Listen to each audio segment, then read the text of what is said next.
Bom dia, meus alunos. Estamos reiniciando as nossas aulas. Espero que todos vocês estejam bem.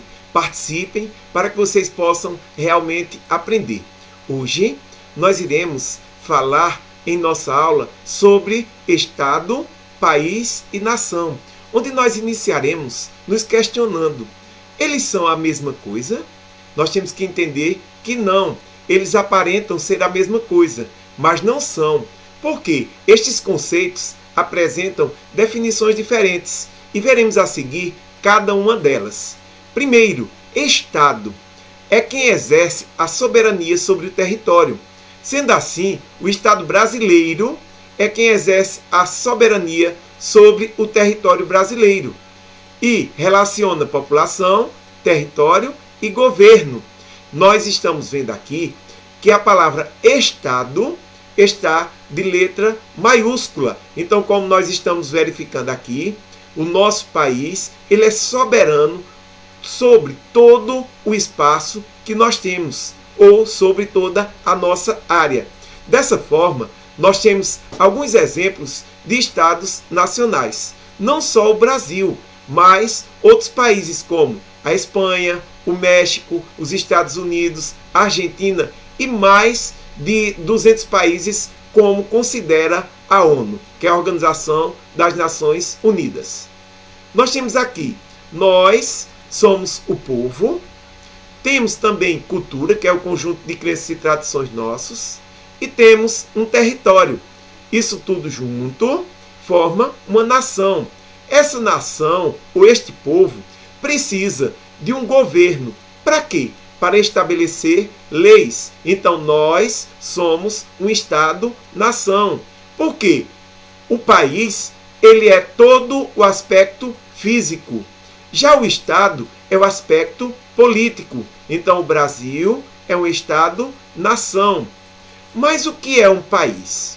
Um país abrange tudo o que se encontra em um determinado território. E ele é administrado por um Estado, como eu já disse a vocês, a exemplo do nosso país.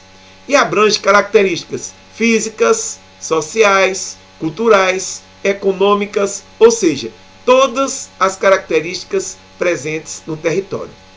Seguindo o nosso exemplo, o Brasil é o nosso país, enquanto a República Federativa do Brasil é o nosso Estado, que é quem estabelece as leis.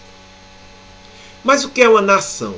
Uma nação, nós podemos evidenciar que ela é constituída por um coletivo humano, ou seja, um grupo de pessoas. Essas pessoas, elas têm características comuns, como o idioma, as tradições, os costumes e a religião.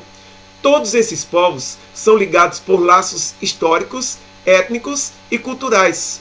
Nós temos aqui alguns exemplos de nações, como a Palestina, os curdos, os bascos, dentre outros. E eles vivem lutando constantemente para ter um território seu, porque eles não têm. Eles têm todos os aspectos que são ligados a uma nação, mas eles não têm uma área territorial.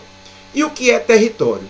É a base física na qual um Estado exerce sua autoridade. Um território é delimitado por fronteiras políticas. Por quê? Porque cada um administra apenas dentro da sua área, não pode administrar a área dos outros. Então, por isso que foram estabelecidas fronteiras. Ora, nesse slide, nós vamos ver fronteiras e limites. O que são os limites? Os limites, eles relacionam-se com a ideia de divisão e, em geral, são estabelecidos por acordos e tratados entre dois ou mais países. Para se estabelecer um limite, nós observamos os aspectos naturais ou artificiais.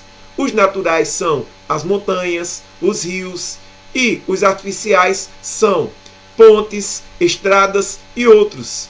As fronteiras entre países foram estabelecidas no decorrer da história, pela ocupação populacional, com acordos entre essas nações ou até mesmo com conquistas militares, porque, às vezes, países tomavam áreas de outros países. Nós temos aqui um mapa onde mostra vários países que fazem fronteira com o Brasil aqui na América do Sul. Os únicos que não fazem fronteira com o Brasil são o quê? Equador e o Chile. Mas os demais fazem. Um abraço a cada um. Espero que vocês tenham gostado da nossa aula.